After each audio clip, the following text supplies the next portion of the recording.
We're coming into the closing stages of the European Team Championship taking place in Batumi, Georgia.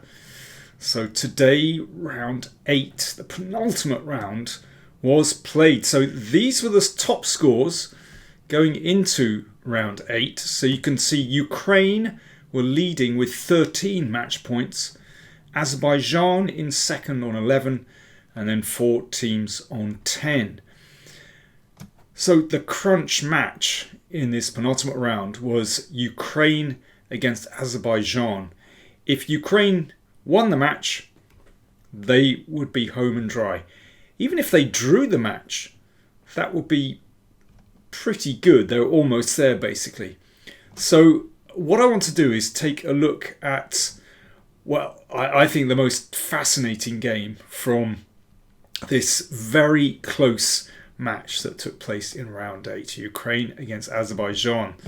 So I'm looking at the game between Rauf Mamedov and Andrei from Azerbaijan and Andrei Volokitin from Ukraine. This was an absolute cracker. I think you're going to enjoy this. Both players highly experienced grandmasters. Rauf Mamedov from Azerbaijan, 37 years old. Volokitin from Ukraine, 39 years old. Both have an impressive track record in international chess. Mamedov has actually won the European Team Championship with Azerbaijan on 3 occasions.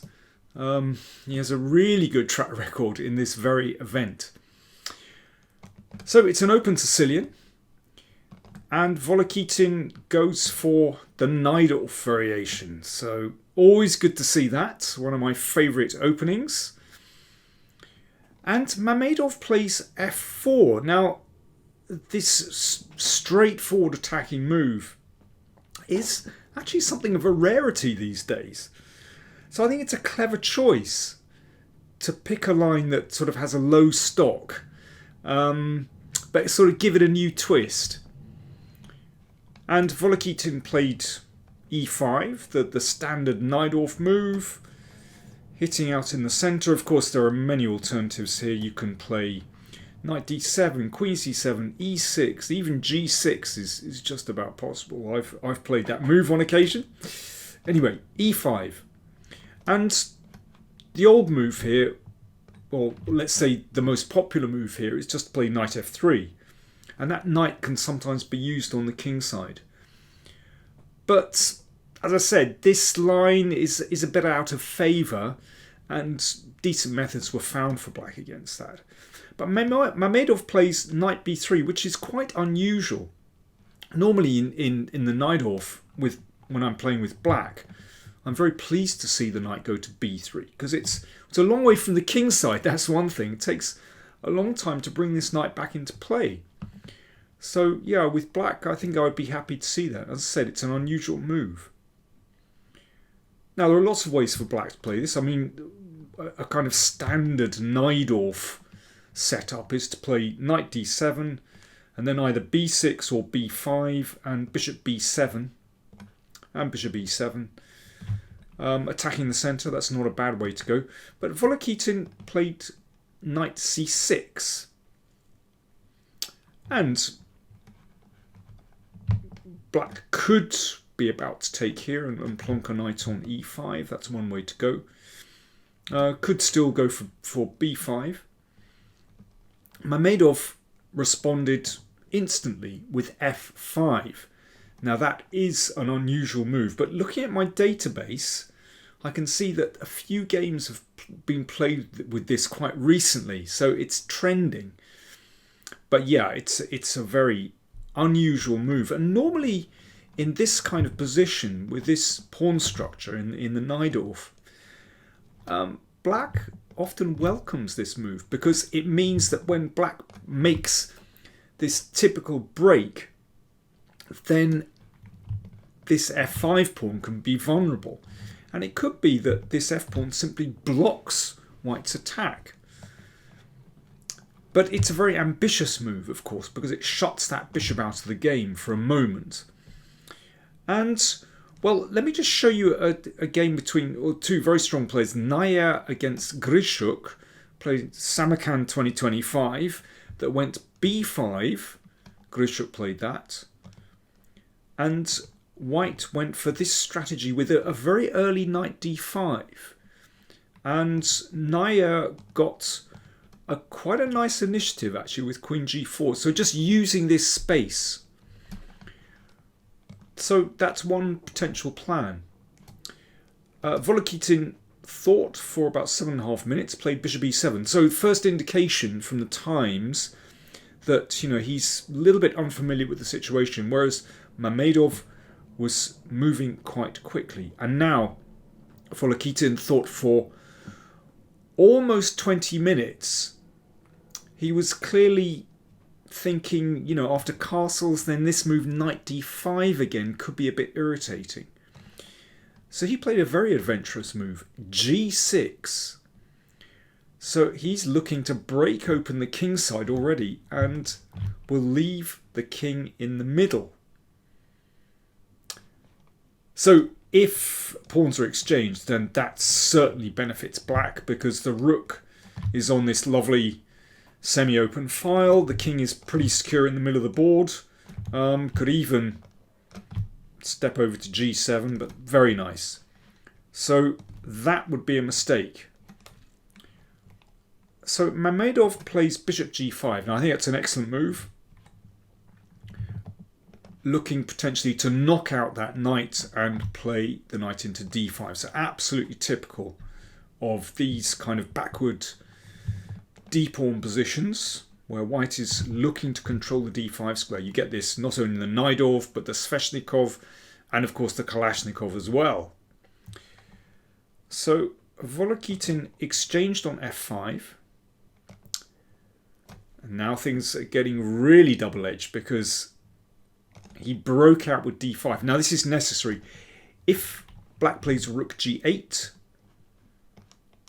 trying to start something on the g file, big mistake. An exchange and bishop e4. Now that is exactly what white wants. Bishop guards g2, blockades the e-pawn, so it shuts out the bishop, controls d5 as well. That is white's dream position. So that's why Volokitin broke out with d5, and now we've got a really double-edged position, because black's pawns control all these central squares. Castle's a very cool move. Now black has to be careful here. If these pawns advance, you can see that d-pawn is then vulnerable. Or if d4, again, white will control those beautiful light squares. And this bishop on c8 is a huge problem, shut out of the game by the f-pawn. So Volokitin played rook g8. So starting to get a bit of pressure down here. Bishop h4 and b5. So if that bishop can maybe reach the long diagonal in combination with the rook, that could be very dangerous. So this was Mamedov's turn for a big think. King h1. A very cool move. Right. Here is where I'm going to have my first think, and you... No, I've got it the wrong way around. I'm going to have my first drink. You have the think. Black to play. I'll flip the board for you. There you go. If you were playing black here, what would you play here? Cheers. It is only tea, honestly. Black to play. Well, this is a fascinating moment in the game. Volokitin thought for 13 minutes and played bishop b7. Okay, it's the most natural move on the board. Looking to combine with the rook on the g file, looking at the sensitive spot on g2. But it's a mistake. Now my computer suggests this move. Rook a7. And I like this a lot. Basically, it's all about supporting the centre. So for example here, rook d7, and if rook e1, rook d6. Why rook d6?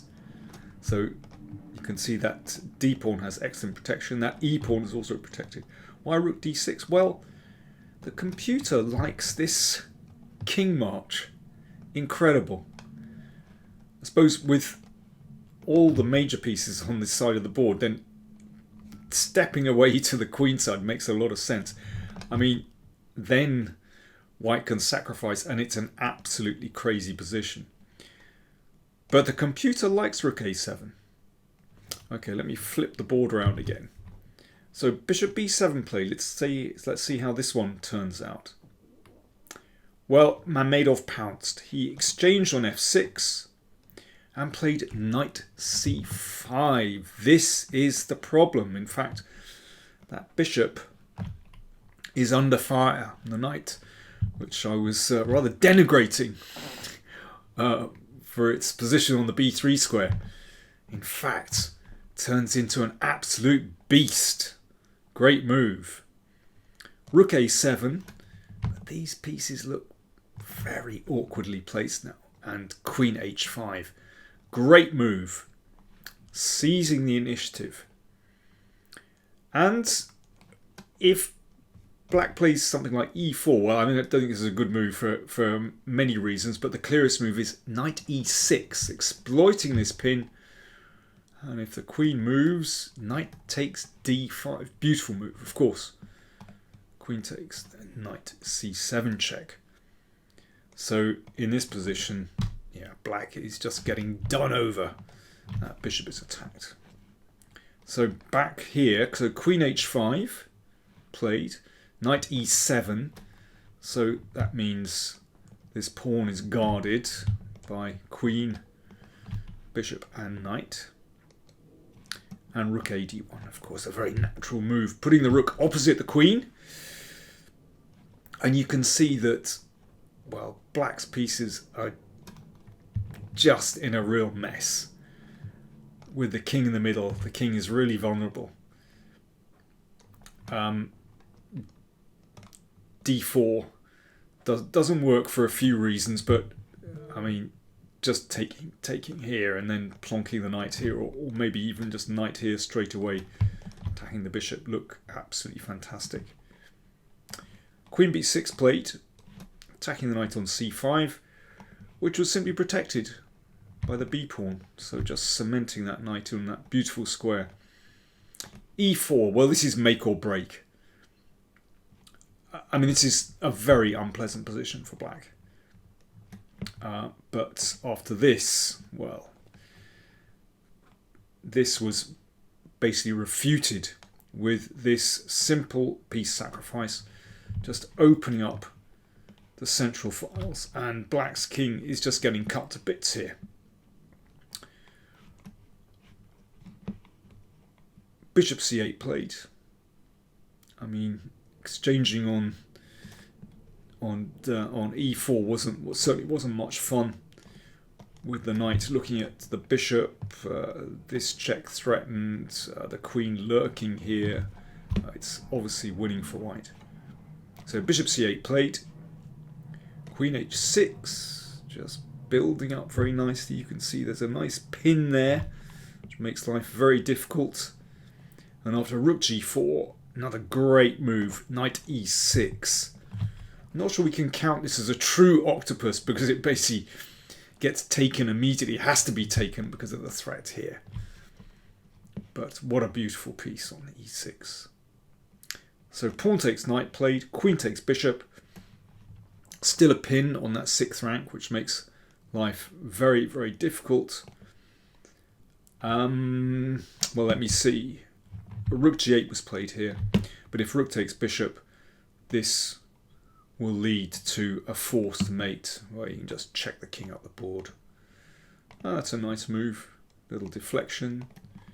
And queen g5. Always very appealing when the king just gets chased up the board. Not too difficult. Rook g8 played, covering the 8th rank. Bishop f3, there's a cool move. Just threatening bishop h5 check. Rook d7 played.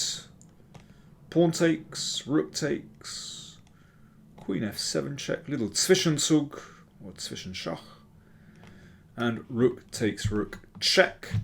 And that was the end of the game. Volokitin resigned. Well, let's just see a possible conclusion. If king c7, then queen f4, that's a nice cutback. And queen takes queen is checkmate. Wow, what a demolition. Rauf Mamedov on fantastic form. And it just shows, you know, if you get your opening choice right, it can just unsettle your opponents in a sharp position like this. f5, rather unexpected, had a dramatic effect on the game, and well, it just worked absolutely perfectly for Mamedov. So that was the only decisive game in the match. The other 3 games were drawn. So basically, Azerbaijan won that match by, let me see, 2.5, 1.5. So they caught up Ukraine. So that meant that, let's look at the leading scores going to the 9th and final round. So we've got Azerbaijan on 13 points. They will play Serbia on 11. Ukraine on 13 points. They will play England also on 11 points. And then we've got Germany on 10 points, playing the Netherlands on 11 points. So it is still absolutely wide open. I suppose it's most likely that we're going to get a winner from either Azerbaijan or Ukraine. However, even Serbia, England and the Netherlands have a shout. I'm not quite sure what the tiebreak criteria are, but anyway, it's going to be a very, very dramatic final round, and I'll be reporting back to give you all the news. Thanks for watching.